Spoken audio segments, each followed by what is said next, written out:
Olá, que bom que você está por aqui, porque o papo dessa semana é sério e muito importante. Nós estamos na última quinta-feira de setembro e eu não gostaria que esse mês terminasse sem que a gente refletisse sobre o Setembro Amarelo, o mês da conscientização para a prevenção do suicídio. No Brasil, 14 mil pessoas tiram a própria vida por ano.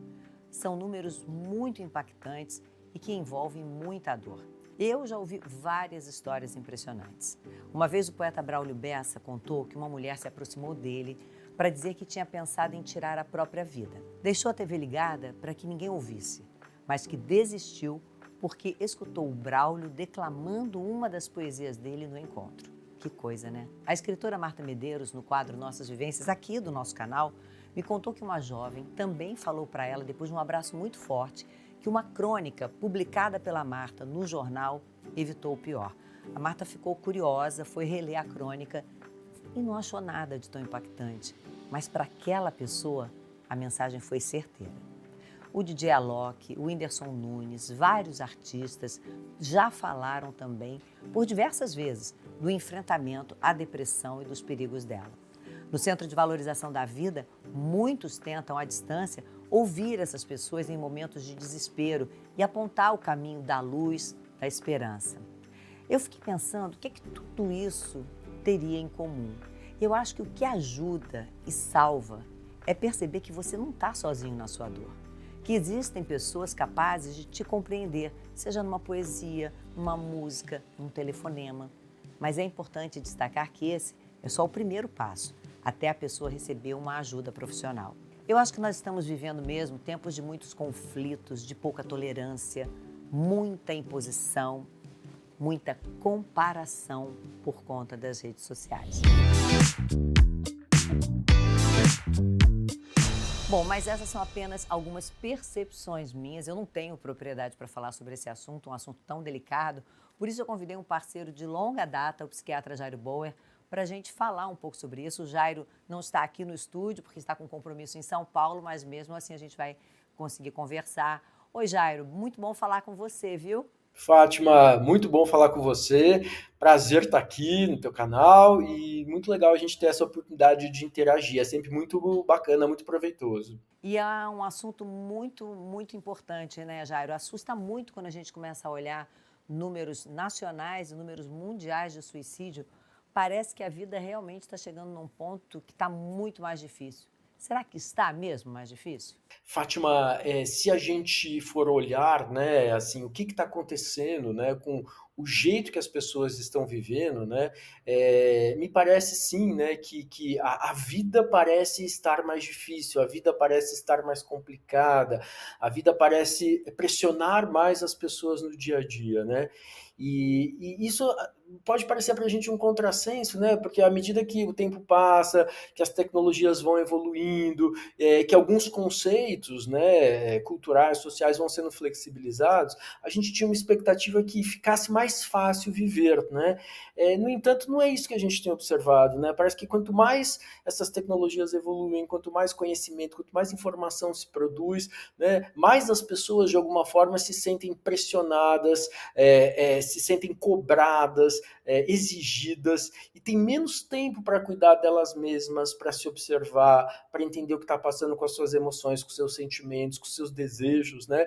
Isso cobra um preço, né, Fátima? Essa sociedade que a gente organizou, né? Sociedade do cansaço, a sociedade do esgotamento, é muito difícil, né? Eu diria que é insustentável a gente viver, né, dessa forma. A gente precisa repensar esse nosso jeito de lidar com a vida, com as emoções, com os nossos planos, Será né? que a gente tem que repensar desde o início? Quer dizer, por exemplo, se a gente pudesse pegar um bebê hoje, né, para começar a criar essa criança, o que já daria para a gente tentar fazer? O que seria importante fazer para que não aconteça com essa criança o mesmo que acontece com tanta gente nos dias de hoje, né? O que a gente poderia aliviar em termos de pressão ou o que a gente deveria fazer em termos de educação que pudesse ser útil nesse momento? Claro que tudo hipoteticamente, né? Claro. A pergunta é ótima, Fátima, porque se a gente for considerar todos os estratos, né, da população, eu acho que são os jovens, né, os adolescentes, que estão mais vulneráveis hoje, né? Então, é muito importante isso que você está falando, da gente olhar para quem está vindo, né? Para quem vai chegar daqui a alguns anos na adolescência, né, na juventude e tal. Então, acho que é muito importante a gente começar isso em casa, né? E eu acho que é uma questão que a gente fala muito, né, Fátima? A gente se olha, né, diariamente no espelho, né? É um processo que a gente começa a fazer desde que a gente é muito pequenininho, né? A gente se olha no espelho para ver né, se o cabelo tá arrumado, se a barba tá bem feita, se a pele tá boa, tal. Apareceu uma espinha, você já fica desesperado, já vai procurar ali, né? Ainda mais pensando nos jovens, né? Já vão procurar algum tratamento. Mas nesse momento, né? A gente nunca para, né? Para olhar no espelho, para olhar para a gente mesmo e para perguntar para a gente: eu tô bem? Eu tô legal, né? Minha vida tá bacana, eu tô fazendo as coisas que eu gosto. A gente não tem esse exercício, né? A gente não tem esse hábito de se monitorar, de se olhar, de se medir, né? E uma coisa que eu sempre falo, né? Eu acho que a gente é sempre o nosso melhor termômetro para a gente entender como a gente tá, o que está acontecendo com a gente. Então, essa autoobservação, né? Esse autocuidado deveria começar muito cedo, né? E aí, se a gente percebe que alguma coisa não está bem, né? E não estou falando de um dia que você não está legal, que você se desentendeu com a namorada, com o namorado, você brigou com a sua mãe, com o seu pai. Se é um processo e você vem percebendo que você não está bem, né? O que você faz, né? O que você pode fazer, né? E falar sobre aquilo que a gente não está experimentando que não está legal, que pode estar atrapalhando a vida da gente, é um passo muito importante, Fátima. Então, se observar, falar sobre aquilo que você está sentindo, né, e procurar suporte de alguém. Eu acho que esses passos são sempre muito E importantes. falar, né, de repente, é claro que o ideal seria que sempre pudesse falar com pai e mãe, mas muitas vezes a gente sabe que as famílias nem sempre estão ali tão presentes, mas escolher alguém que possa ser aquele seu ponto de apoio, em quem você verdadeiramente confie, talvez já seja um primeiro passo, né? Criar um Com canal com certeza. alguém, né? Exatamente. Então a gente se observa, a gente percebe se a gente não está bem, a gente cria o hábito de falar quando a gente não está bem, e aí a gente cria uma conexão ou algumas conexões que vão funcionar com a nossa rede de apoio, né? Como nossa rede de apoio, porque é muito importante isso, né?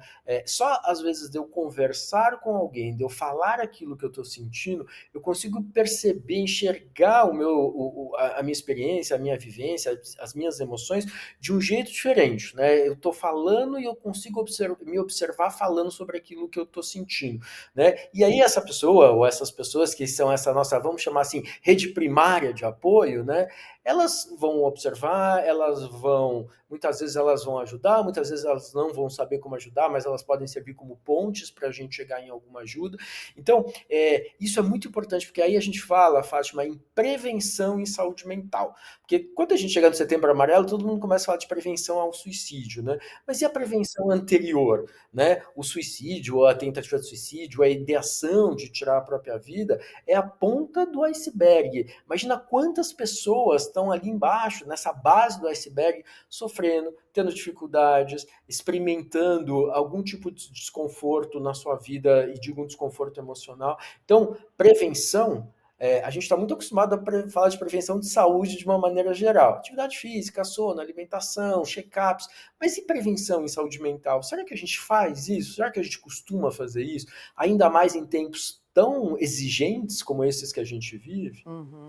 Eu falei da questão da criança, porque muitas vezes a gente até, não é por mal, mas fala, não é nada, isso é bobagem, fica bem, mas ouve pouco e fala muito, né?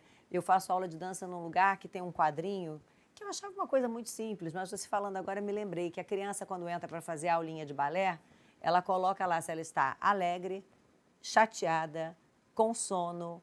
Ela tem umas 5 características ou 6 que ela pode escolher e colocar a estrelinha dela.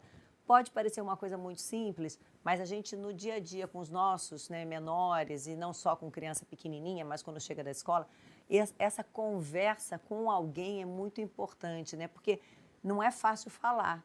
A gente diz, você se analisa e fala, mas o falar não é fácil muitas vezes, né? A criança ou o adolescente, Para ele tudo é muito grande, ele acaba não falando às vezes, né? Ou fala com a pessoa errada. Eu acho isso muito legal que você está falando, né? Porque às vezes a gente, até numa tentativa de não fazer não quero que ele sofra, que ela sofra, você põe panos quentes em cima, né? E Sim. você é quase como se você falasse, não, não sofre, né? Ou você não Hum. está sentindo isso. E na verdade a criança tá, né? Ela deve estar experimentando alguma dificuldade, né? Então, criar esse hábito, né?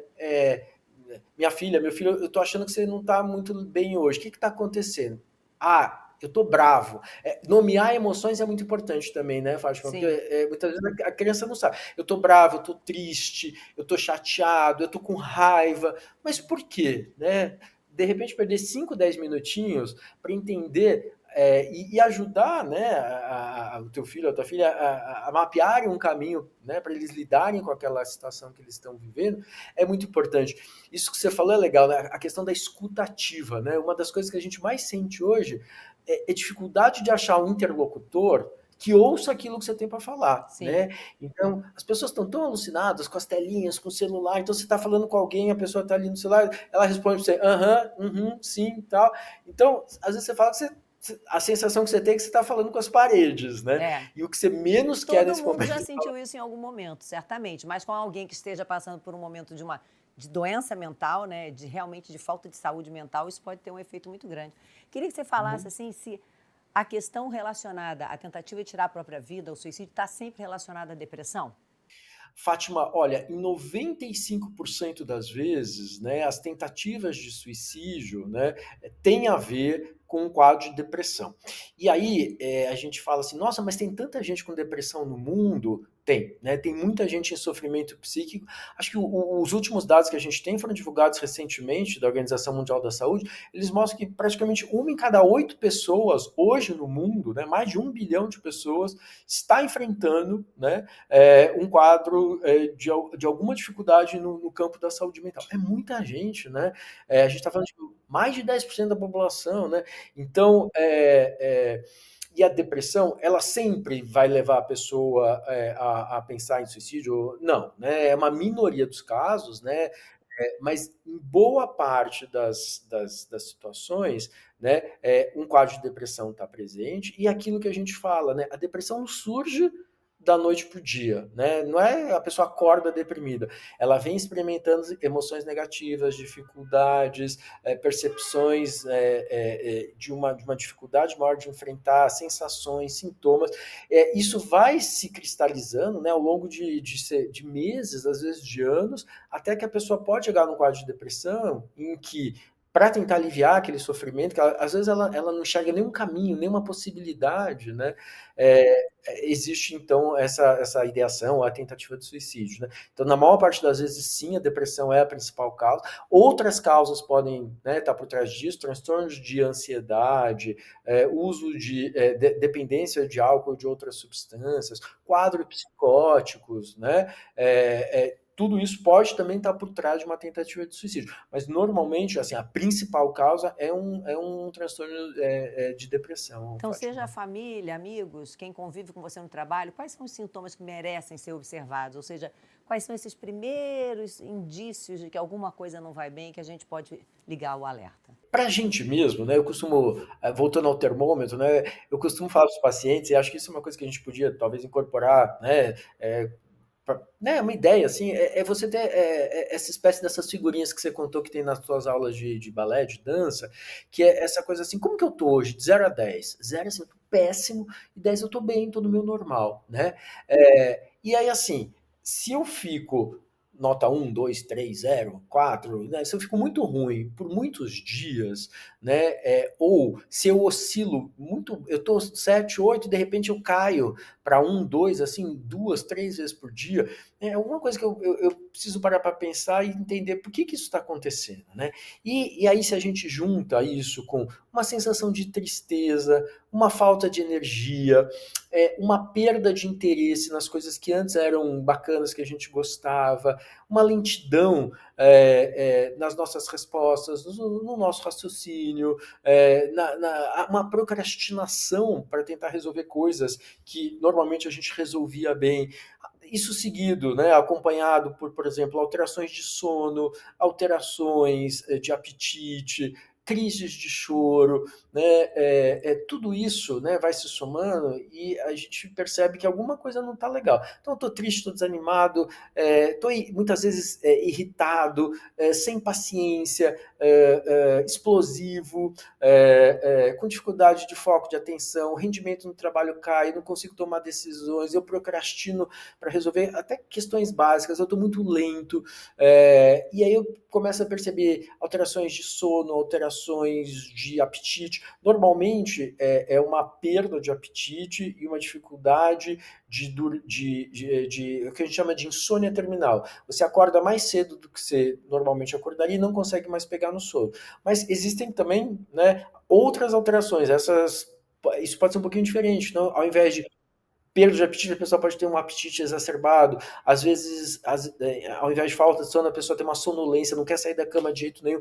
Então, existem também alguns sintomas que não são tão típicos, mas que podem acontecer, principalmente em jovens e crianças, mas essa alteração de comportamento, e que muitas vezes se arrasta, né, por semanas, meses, e às vezes até de uma forma progressiva, vai ficando mais difícil, né, vai sinalizando para a gente que alguma coisa não está legal. Né? Muitas vezes tem um gatilho, né?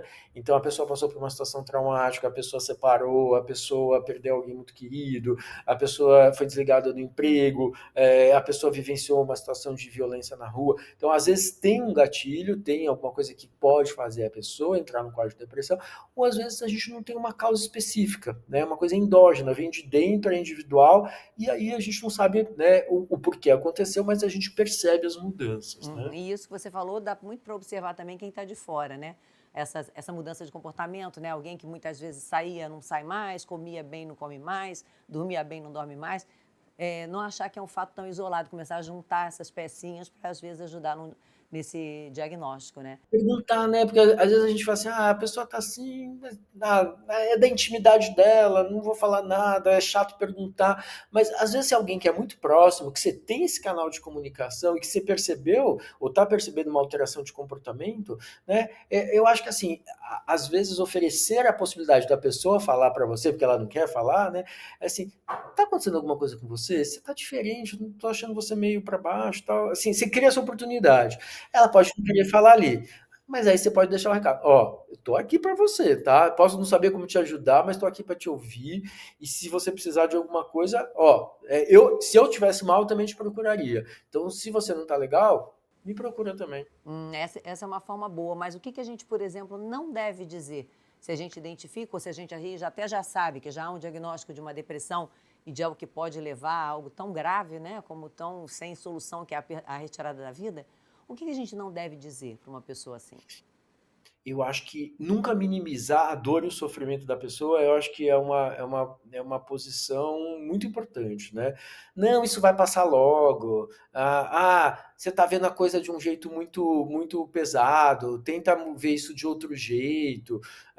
Será que isso aí não é falta de religião? Você tá indo na igreja, você está indo no culto. É quase como se você negasse o sofrimento, a dor daquela pessoa, né? Isso é muito ruim, né? Também é ruim você tentar fazer a pessoa se forçar a uma mudança que às vezes ela não está conseguindo. Não, se arruma aí, vamos sair, fica bem bonito, bem bonita, que eu vou te levar para um lugar que você vai conhecer um monte de gente, isso vai mudar a sua...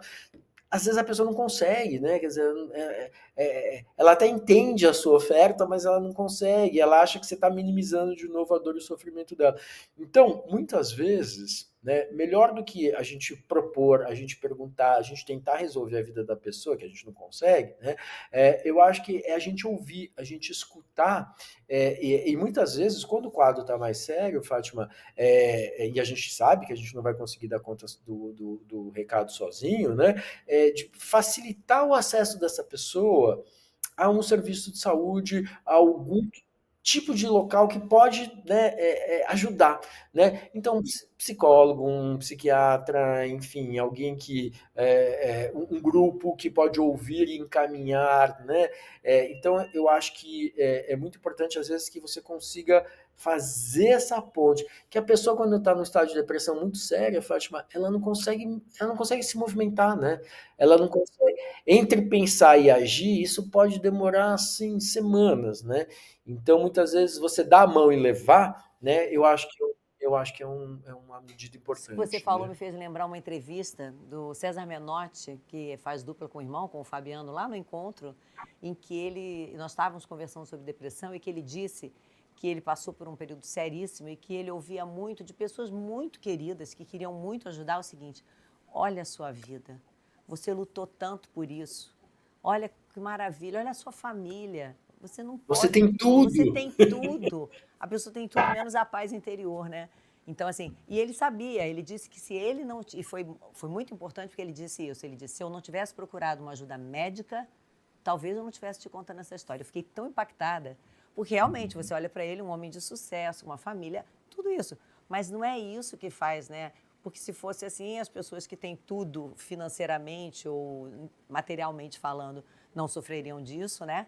E sofrem. E por outro lado, também já ouvi de uma mulher muito simples, muito pobre, as pessoas dizendo para ela: você não, imagina, isso é coisa de rico, isso é coisa de gente rica, pobre não tem depressão, pobre não tem nada disso, pobre tem, vai lavar uma roupa que isso passa. Não, todas as pessoas têm de tudo, né? E os dois depoimentos me impactaram muito, né? Porque são coisas que a gente não pode dizer. Essa história de procurar uma ajuda médica, porque a gente realmente, por mais que queira, a gente não, por mais amor que a gente tenha, a gente não consegue, às vezes, ajudar, né? E Fátima, eu acho que tem outro, assim, só para complementar, né? Eu lembro, uma vez a gente falou sobre isso no encontro, né? A Simone Biles, né? No auge, né? Da Sim, sua, né? Ela estava ali no performance. meio de uma Olimpíada, acho que você estava, eu não lembro se você estava nessa Olimpíada ou não, que ela falou, It's okay not to be okay, né? Aham. Eu vou parar e tudo bem não estar bem e poder admitir isso e procurar ajuda, né? Então, né, para a gente ter uma ideia do impacto que isso pode ter na vida da pessoa. E Fátima, outra coisa que eu acho que é muito importante, né, e para quem está assistindo a gente, né, se conhece alguém ou se está vivenciando um momento desse, né, às vezes naquele momento, naquela horazinha do sofrimento, né, que de repente dá um desespero e você fala assim: não, eu vou resolver isso agora, eu não quero mais sofrer, chega, é ponto final, né? Assim, é lembrar, Fátima, e às vezes não tem à disposição ninguém, não quer ligar para ninguém, lembrar que tem alguns serviços que estão disponíveis, né, 24 horas por dia, e que a pessoa pode ligar e às vezes só de poder falar, desabafar, sentir aquilo que está contar aquilo que está sentindo e se sentir minimamente amparada, né? Isso pode ser definidor de uma mudança, de uma chance dessa pessoa continuar a viver, né? Então, no Brasil a gente tem esse serviço gigantesco e tão importante que é o CVV, por exemplo, né? Falei disso aqui na abertura, exatamente. Falei disso. A pessoa sentir que alguém está ali para ouvir pode fazer muita diferença. Com certeza, com certeza. Até assim, eu estou lembrando aqui, assim, um dos usos mais frequentes agora das inteligências artificiais, né? Exatamente, são pessoas que estão com algum tipo de dificuldade, algum tipo de sofrimento e vão interagir, né, com uma inteligência artificial para falar sobre aquilo que estão sentindo e poder dividir, né, naquele momento com uma máquina, né, a inteligência artificial, aquilo que elas estão sentindo. Então, assim, se isso já propicia ou já pode propiciar algum tipo de alívio, imagina você ter uma interação com uma outra pessoa que está ali, assim, um ser humano que Ô, vai te ouvir, Jairo, vai te... eu acho que as redes sociais vieram muito nesse sentido. Quer dizer, a pessoa achava que ela ia criar uma comunidade, um grupo, até surgirem os haters, né? E você ser ali, mais uma vez, alvo de agressão, de violência, de intolerância, né? Pelo menos por enquanto, nessas consultas para a inteligência artificial, não tem o ódio envolvido, né? Mas eu acho que Uhum. muito, principalmente da garotada, buscava nas redes. E eu acho que as redes acabaram sendo um fator é, de agravamento, você não acha? Eu estou assim falando com uma percepção sem nenhum embasamento. Eu vejo pelo aumento de 2000 na década de 2000 a 2019, de 2010 a 2019, cresceu muito o número de suicídio entre jovens até 24 anos. E é justamente quando as principais redes chegam ao Brasil, né? Uhum. Então, ali você começa a, querendo ou não, criar algum tipo de preocupação, não é de correlação, mas de preocupação com a forma como elas estão sendo usadas. Antes o bullying era na escola, hoje ele te acompanha o dia inteiro, a noite toda. Ele está ali na tua mão, pertinho de você, né? Isso é muito interessante, né, Fátima? Porque, assim, o que você falou é absolutamente verdadeiro. A gente começa a observar, o sofrimento psíquico não é uma novidade da pandemia, né? Ele já vinha acontecendo há 2 décadas, e esse agravamento, essa piora dos quadros de saúde mental tem a ver com a ascensão das telas e das tecnologias e, sobretudo, das redes sociais, né? E tem vários estudos que já correlacionam tempo de rede com maior agravamento da saúde psíquica. E é isso, né? As distorções, as cobranças, o bullying, as violências, os haters, né? Tudo isso, e a pessoa cada vez investindo mais tempo nas redes sociais, isso pode ser muito ruim para a saúde mental das pessoas, e principalmente do jovem, né? Que tá em formação, tá tentando entender o seu espaço no mundo, seu lugar no mundo, tem questões de autoestima. Então, é muito importante, né, a gente pensar nas redes sociais, sim, como uma possibilidade de encontrar pessoas que você interage, que você gosta, que você curte, que você pode trocar, mas também, né, como um local de risco, né? Esse ano, indo para as escolas, Fátima, a lei mudou, né? Esse ano, assim, as escolas, os jovens não podem mais usar as telas e os celulares nas escolas, nem nos intervalos. Eu imaginei, a gente vai muito para a escola fazer palestra, bate-papo, eu imaginei que eles iam estar, assim, subindo pelas paredes, né? E aí, nesse primeiro semestre, em todas as escolas que eu ia, eu perguntava para eles, né? E aí, como vocês estão se sentindo com essa proibição? Porque jovem não gosta muito de proibição nem de limite, né? E eles surpreendentemente me falaram, tá melhor. E eu falei, e por que você consegue perceber por que tá melhor? Ah, porque a gente fica mais aqui com o pessoal, a gente presta mais atenção, a gente interage mais com os outros, a gente tem mais olho no olho. Então, e a gente se sente menos cobrado a ficar olhando para a tela o tempo inteiro. A gente mesmo se cobra, né? E eu falei, isso não. A vida não fica um pouco mais. A vida tá mais fácil. Então, assim, a lei chega, né, porque a gente está tendo um problema sério de atenção, de aprendizado, de dificuldades de interações sociais nas escolas, e aí, assim, esse limite colocado pela lei, que às vezes os pais não conseguem colocar, né, porque tem medo, porque não tem tempo por isso, por aquilo, reflete numa melhora desse jovem na escola, né? Então, assim, o que mostra para a gente a importância, né, desse limite no tempo de tela. Tem países que já proíbem o uso de redes sociais para pessoas até 18 anos, a Austrália, por exemplo, Olha, né? 18, é? 18. Então, assim, como isso, né, como a gente está tendo que correr atrás de mudanças, de limites, em função, muitas vezes, de preocupações crescentes com a saúde mental deles, No né, outro do dia eu vi jovem. uma criança, do pai de uma criança, que ela estava ficando muito irritadiça, tipo assim, quero ouvir essa música, não era imediato, porque no celular tudo é imediato, né? E aí ele retirou o celular, que ela é pequena, 5 anos, 6. Ela mudou o comportamento. Sim, Está muito mais sim. tranquila, aceita muito mais o tempo das coisas, né? Que o tempo das coisas não é num toque. As coisas têm um tempo para que elas aconteçam, né? Isso também é muito legal que você acabou de falar, Fátima. Eu falei de algumas questões aí que tem a ver com essas tecnologias e tal, né? Da escutativa, que hoje a gente muitas vezes não tem escutativa, e o pessoal fala muito dessa sensação de percepção do tempo, né? É quase como se a gente vivesse o tempo inteiro com pressa e sob pressão. Né? Então tem toda uma linha de pesquisadores, de terapeutas, que estudam a tua relação com o teu tempo, né? E como diminuir, às vezes, o consumo, principalmente desses vídeos muito curtos, né?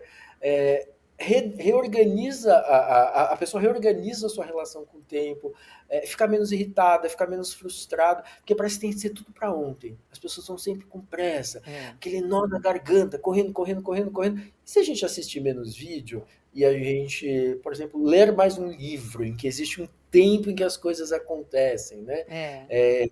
É, e essa observação do tempo é uma outra coisa que eu acho que a gente pode trabalhar com eles desde pequenos. Aham.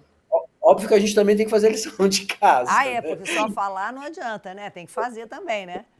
Porque seja criança, seja qualquer outra pessoa, faz muito por observação do que é feito em volta dela também, né? Jairo, Sem estava com muita dúvida. saudade de conversar com você, Jairo. Ó, eu adoro os papos com você, Fátima. Vamos nos encontrar outras vezes. Vamos, o assunto é muito sério, assim, o mês estava acabando e eu falei, acho que é importante a gente bater um papo sobre isso e ver de que maneira, no nosso espaço, a gente consegue ajudar e colaborar de alguma maneira, né? Para diminuição de tantas dores, né? Muito obrigada. Na próxima vez vamos estar sentados um do lado do outro, tá? Boa, Fátima. Fátima, só um último recadinho que eu Pelo amor de Deus, o lembrei. tempo que você quiser. É, a gente, muitas pessoas que trabalham com redes sociais ou que trabalham com comunicação acabam assistindo você, teu programa, e tem uma cartilha nova da ABP, Associação Brasileira de Psiquiatria, que pode ser baixada gratuitamente no site da ABP, que mostra para a gente como trabalhar essas questões de prevenção do suicídio em redes sociais, né, e né, em comunicação, né, para veículos de comunicação e para influenciadores e criadores de conteúdo que estão trabalhando nas redes sociais. Então, esse trabalho é muito legal da Associação Brasileira de Psiquiatria, ABP, só olhar no site deles. A gente vai E tem um... colocar o site aqui na tela, pode deixar, que aí Ah, ajuda ótimo, ótimo. nessa busca. Da ABP. E tem um instituto muito legal aqui em São Paulo que faz prevenção ao suicídio, prevenção e pós-venção ao suicídio, chama Vita Aleri, VITA, outra palavra Aleri, né? E eles têm cartilhas e materiais muito legais, né, para as pessoas que querem entender o que está se passando com a sua saúde mental, né, e com os profissionais ou as pessoas que trabalham com criação de conteúdo. E eles fazem um negócio bem bacana ali dentro também, que chama Mapa de Saúde Mental, que você consegue achar perto da sua casa, né, com a sua geolocalização, onde tem um serviço de saúde mental gratuito e mais próximo de você. Nossa, super importante isso, porque também muita gente acha que o atendimento psiquiátrico, psicológico, acaba sendo apenas para pessoas que tenham condição de pagar, mas é importante, é um serviço público importante e que tem que estar cada vez mais perto das pessoas mesmo. Super obrigada, a gente vai colocar essas informações também aqui para que todo mundo possa acessar e se informar um pouco mais sobre isso. Obrigada, Jairo. Um beijo. Um beijão para você e para todo mundo que está assistindo a gente. Valeu, Muito Fátima. obrigada. Não disse que ia ser um papo super legal, que você ia curtir? Pois é, a gente está aqui exatamente para isso. A gente está aqui para se divertir, a gente está aqui para conversar, a gente está aqui para se informar e também para, de alguma maneira, aproveitar esse espaço para utilidade pública e que a gente possa, então, ajudar outras pessoas. Se você curtiu, compartilha, se inscreve no canal, ativa o sininho das notificações e semana que vem a gente está por aqui. Beijo, até lá!